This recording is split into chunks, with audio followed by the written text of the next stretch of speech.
Nananawagan po ako sa inyo mga boss, sa lahat po na naandyan sa Senado. Ako po ay nakikiusap sa inyo na sana po wag nyo pong i-impeach si VP Sara Duterte dahil mga boss, alam nyo sa totoo lang, si VP Sara lang talaga ang makakapagbigay ng maayos na pamamalakad dito sa atin sa Pilipinas. Kasi alam natin lahat yan mga boss na ngayon talaga sobrang gulo na po ng ating bansa at tumataas po ng tumataas ang ating mga bilihin mga boss. Kaya nananawagan po ako sa lahat ng mga senador dyan, please naman mga boss, huwag nyo pong i-impeach si VP Sara.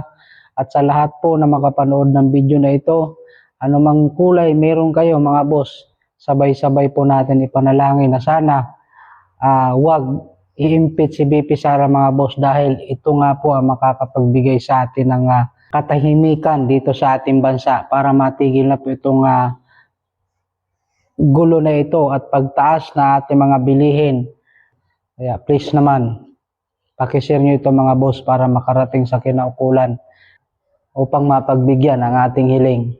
Laban lang po, VP Sara.